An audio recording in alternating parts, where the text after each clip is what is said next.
లక్ష్మి విహారీ కోసం వెతికి వెతికి అలసిపోయి అక్కడ ఒక కూర్చొని ఉంటుంది. ఇక అప్పుడే తల పట్టుకొని తల కిందకి వేసి అలా కూర్చొని సీరియస్గా ఆలోచిస్తూ టెన్షన్ పడుతూ ఉంటుంది. అంతలో అక్కడికి రౌడీ విహారీ దగ్గర ఉంటాడు కదా, ఆ రౌడీ అక్కడికి వచ్చేస్తాడు. వచ్చేసి ఇంకా టీ అడుగుతాడు. టీ అడిగితే టీ ఇవ్వడంతో టీ తాగుతాడు. ఆ తర్వాత ఇక అక్కడి నుంచి వెళ్ళిపోదామని అనుకుంటూ ఉంటాడు. అప్పుడే వేరే ఒక అతను వచ్చి ఇలా డాష్ ఇవ్వడంతో ఆ రౌడీ గొడవ పడుతూ ఉంటాడు. ఇక అప్పుడే లక్ష్మి సడన్గా తలెత్తి పైకి చూస్తుంది. చూసేసరికి అతని చెయ్యికి టాటూ కనిపిస్తుంది.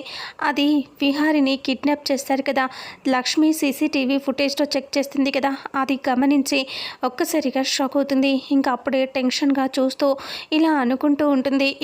ఈ టాటూ చూస్తూ ఉంటే విహారీ గారిని కిడ్నాప్ చేశారు కదా, వాడితే కదా ఇది అని లక్ష్మి అనుకుంటూ ఉంటుంది. అంతలో ఆ రౌడీని చూస్తూ ఉంటుంది.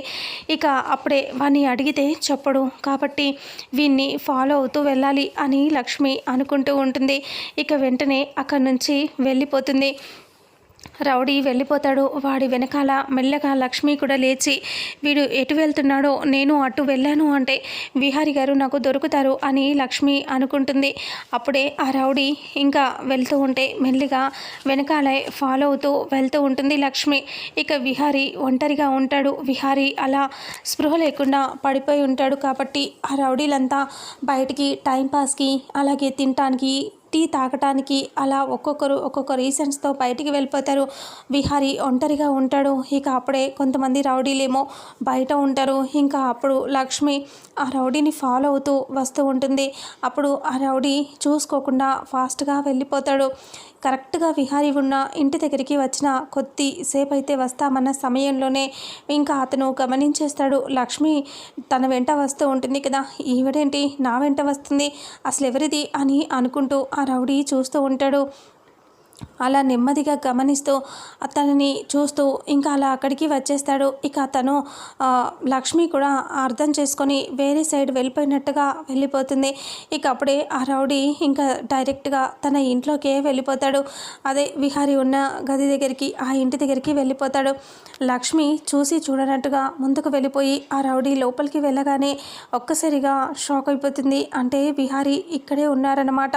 విహారీ గారిని నాకు తెలిసి ఇక్కడే బంధించుంటారు, ఒకసారి నేను చూస్తాను అని చెప్పి అనుకుంటూ ఫాస్ట్గా అక్కడి నుంచి వచ్చేస్తుంది. వచ్చి ఇంకా చాటుగా దాక్కుని చూస్తూ ఉంటుంది. ఇప్పుడు ఎలా వెళ్ళాలి, లోపలికి నేను ఎలా వెళ్ళాలి అని చెప్పి లక్ష్మి అనుకుంటూ ఉంటుంది. ఇక అప్పుడే వెనక నుంచి కొంతమంది రౌడీలు వస్తారు. వచ్చి వాళ్ళు లక్ష్మిని చూసి ఒక్కసారిగా ఏయ్ ఎవరు నువ్వు అని అంటే లక్ష్మి ఒక్కసారిగా భయపడుతూ టెన్షన్గా చూస్తూ ఉంటుంది. ఇక అది నేను అని అంటూ ఉంటే ఏంటే నువ్వు ఏంటి, పద లోపలికి పద అని చెప్పి అంటూ లక్ష్మిని పట్టుకొని లోపలికి లాక్కెళ్తారు. ఇక అప్పుడే రే ఎవరోరా, మనకెందుకు గొడవ, ఎందుకు వదిలేద్దామా అంటే లేదురా, తను ఎవరో అయి ఉంటే ఇలా వచ్చి చూడదు, తను వెళ్ళిపోయేది తన దారిన తను వెళ్ళిపోయేది, అలా వెళ్ళకుండా ఇక్కడ వచ్చి ఇంకా ఎవరున్నారు ఏం చేస్తున్నారు అన్నట్టుగా వెతుకుతూ ఉంది అంటే ఖచ్చితంగా ఇది ఆ మనిషి, అతడు ఉన్నాడు కదా విహారీ, అతనికి సంబంధించిన మనిషేమో. ఒకవేళ కాకపోతే తర్వాత మన బాస్ వచ్చాక వదిలేద్దాం, ప్రస్తుతానికైతే ఉండని అని అనుకుంటారు. అప్పుడు లక్ష్మిని లోపలికి నెట్టేసి డోర్ పెట్టి వెళ్ళిపోతారు. లక్ష్మి ఏడుస్తూ ఉంటుంది. ప్లీజ్ అండి డోర్ తీయండి అని చెప్పి లక్ష్మి అరుస్తూ ఉంటుంది. అయినా సరే వాళ్ళు డోర్ తీయకుండా వెళ్ళిపోతారు. లక్ష్మి అలా అరుస్తూ ఉండటం విహారీ చౌన పడుతుంది. విహారీ అలా స్పృహ లేకుండా ఉంటాడు కదా, ఇంకా లక్ష్మి ఏడుపు వినిపిస్తుంది, అరుపులు వినిపిస్తాయి విహారికి. ఒక్కసారిగా కళ్ళు తెరిచి చూస్తాడు. చూసి లక్ష్మి అని అంటూ ఉంటే ఇంకా అప్పుడే లక్ష్మికి విహారీ మాట వినపడదు.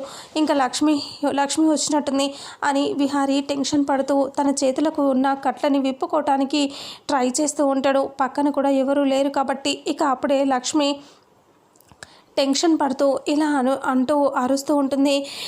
విహారీ గారు అని అరుస్తూ ఏడ్చేస్తూ ఉంటుంది. అలా ఏడ్చి గోడ చాటున వచ్చి కూర్చొని ఇంకా ఆ గదిలోనే గోడ దగ్గర వచ్చి కూర్చొని ఏడుస్తూ ఉంటుంది లక్ష్మి. ఇక తను ఏడుస్తూ ఉండటం విహారీ గమనిస్తాడు కదా, తన చేతులకున్న కట్లని మొత్తం విప్పేసుకుంటాడు విహారీ. అలా విప్పుకున్న తర్వాత ఇక లక్ష్మిని చూడాలి అని చెప్పేసి తను చిన్న కిటికీ ఒకటి పైనే ఉంటుంది. ఆ పైన కిటికీ కిటికీని చూడాలి, ఆ కిటికీ నుంచి చూడటం తప్ప ఇంకొక ఛాన్స్ ఉండదు. కాబట్టి విహారి ఇలా ఒక పెద్ద స్టూల్ లాంటిది తీసుకొని ఆ కిటికీ దగ్గరికి జరుపుకొని దాని మీదకి ఎక్కుతాడు విహారి. అలా ఎక్కి పైనుంచి చూస్తూ ఉంటాడు. అప్పుడే లక్ష్మి కింద ఏడుస్తూ ఉంటుంది.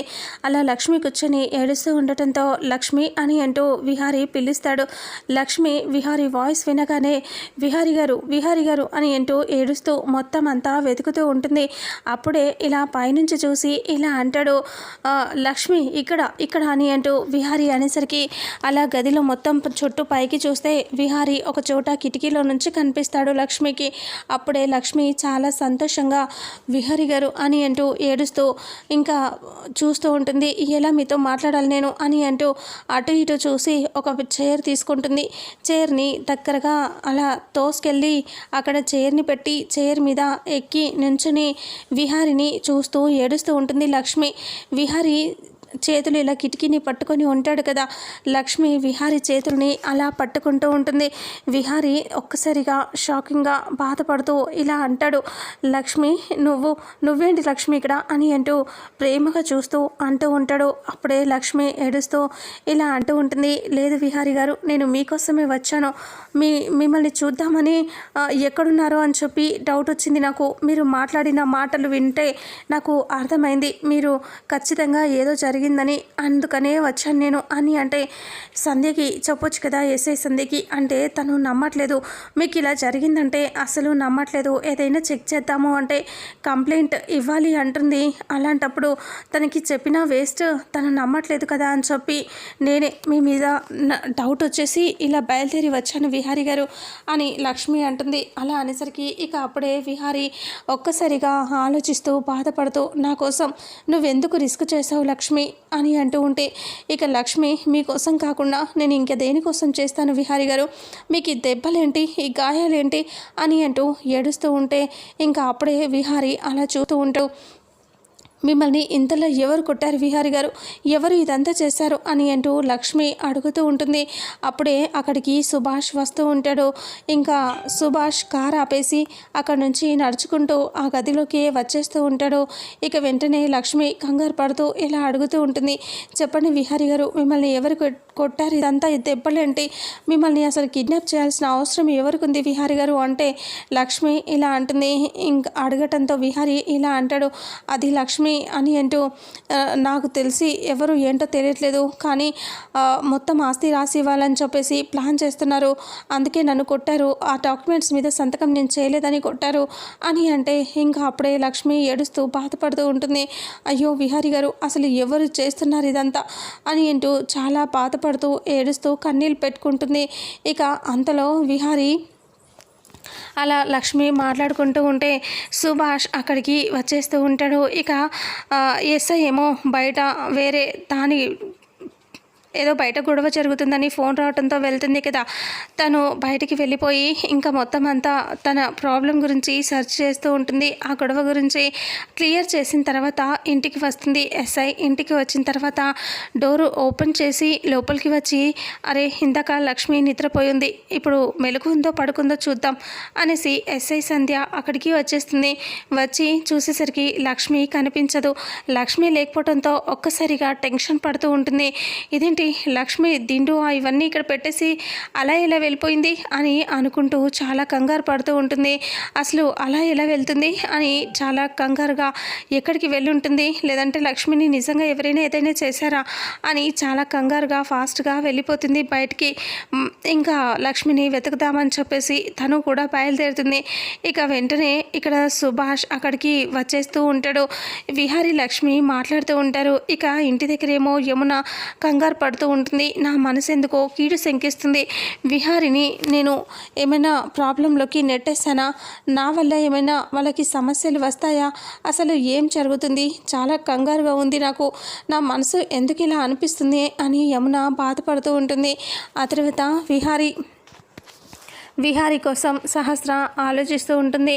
బావని పెళ్లి చేసుకుందామని ఇదంతా చేశాను, కానీ నాకంటూ సంతోషమే లేకుండా పోయింది. బావని చేసుకున్నప్పటి నుంచి ఎప్పుడూ ఏదో ఒక సమస్య, ఏం జరుగుతుందో తెలియట్లేదు అని లక్ష్మి బాధపడుతూ ఉంటుంది. సహస్ర బాధపడుతూ ఉంటుంది. ఇక లక్ష్మి విహారి ఇద్దరు అక్కడే ఉంటారు కదా. అప్పుడు లక్ష్మి ఇలా అంటుంది, విహారి గారు మిమ్మల్ని నేను ఇలా ఇక్కడ నుంచి ఎలాగైనా తీసుకెళ్ళిపోతాను. అంటే ఎలా తీసుకెళ్తావు లక్ష్మి? ఇక్కడ రౌడీలు ఆ ఎదవలు ఉన్నారు, అసలు వెళ్ళట్లేదు ఇక్కడ నుంచి. అంటే ఇప్పుడు మీరు ఒంటరిగానే ఉన్నారు కదా విహారి గారు, ఏదో రకంగా బయటికి తీసుకెళ్ళిపోతాను, మీరు రెడీగా ఉండండి. అంటే ఏం చేద్దాం లక్ష్మి, అసలు ఇక్కడ ప్లేస్ కూడా లేదు, వెళ్ళటానికి విండోస్ కూడా లేవు అని అంటూ ఉంటే ఇక అప్పుడే లక్ష్మి నేను ఆలోచిస్తాను ఉండండి అని అంటూ ఉండగానే వచ్చి ఇలా విహారీ గదిలోకి సుభాష్ వచ్చేసరికి ఇంకా విహారీ టెన్షన్గా చూస్తూ ఉంటాడు. ఇక వెంటనే లక్ష్మి, విహారీ గారు మీ గదిలోకి ఎవరో వస్తున్నట్టున్నారు, ఇప్పుడు ఏం చేస్తారు? అంటే ఇంకా ఏం చేద్దాం, ఇప్పుడు నేను ఇక్కడ ఉన్నానని నువ్వు కూడా దొరికిపోతావు లక్ష్మి. ఆ ఎదవలకి నువ్వెవరో తెలియదు, కానీ నన్ను కిడ్నాప్ చేసిన వీడికి మాత్రం నువ్వు తెలిసి ఉండొచ్చు. అందుకని ఇంకా నేను జాగ్రత్తగా ఉండాలి, నువ్వు ఇలాగే ఇక్కడే ఉండు, ఛాన్స్ దొరికినప్పుడు వెళ్ళిపోదాం అని చెప్పి విహారీ మళ్ళీ ఏం తెలియనట్టుగా వెళ్ళిపోయి ఆ చైర్లో కూర్చుంటాడు. ఇంకా తన చేతికి కట్లు తాడులు ఇలా పైన వేసుకొని అలా కూర్చుంటాడు విహారీ. అప్పుడే అక్కడికి సుభాష్ డోర్ ఓపెన్ చేసుకొని అలా వచ్చేస్తాడు. సుభాష్ వచ్చేసరికి విహారీ మళ్ళీ ఇలా నీరసంగా ఉన్నట్టుగా అలా కనబడతాడు. ఇక విహారీ ఈ ఎదవలంతా ఎక్కడికి వెళ్ళిపోయారు, ఇంత ఈజీగా వదిలిపెట్టి ఎలా వెళ్తారు అని సుభాష్ ఆలోచిస్తూ ఉంటాడు. అంతలో ఇక లక్ష్మి అనుకుంటూ ఉంటుంది, ఎవరూ లేరు అంటే ఖచ్చితంగా వీడు ఒక్కడే ఉన్నాడు అంటే విహారీ గారిని తప్పించవచ్చు అని లక్ష్మి అనుకుంటుంది. ఇక అప్పటికే విహారికి ప్లాన్ చెప్తుంది. ఇక 2-3 రకాల ప్లాన్స్ చెప్పి ఎలా వెళ్ళాలి అని చెప్పి అనుకుంటారు. ఇక అప్పుడే సుభాష్ ఒక్కడే ఉంటాడు కాబట్టి ఇంకా వెంటనే విహారీ సుభాష్ అటు ఇటు చూస్తున్న సమయంలో తల మీద గట్టిగా కొట్టేసరికి ఇంక సుభాష్ అక్కడే కింద పడిపోతాడు. ఇక సుభాష్ అలా పడిపోవడంతో ఇక ఒక్కసారిగా విహారీ అటు నుంచి గదిలో నుంచి వచ్చేస్తాడు. లక్ష్మి నేను వచ్చేస్తున్నాను అంటే విహారీ గారు సరే అని చెప్తుంది. ఇక అలా లక్ష్మి గది డోర్ ఓపెన్ కూడా చేసి ఇద్దరు కలిసి బైక్ పరిగెత్తుకుని వచ్చేస్తూ ఉంటారు. ఇక సుభాష్కి గడియ పెట్టి రావడంతో సుభాష్కి వెతకటం రాదు. ఇంకా అలా విహారీ లక్ష్మి బయటపడతారు.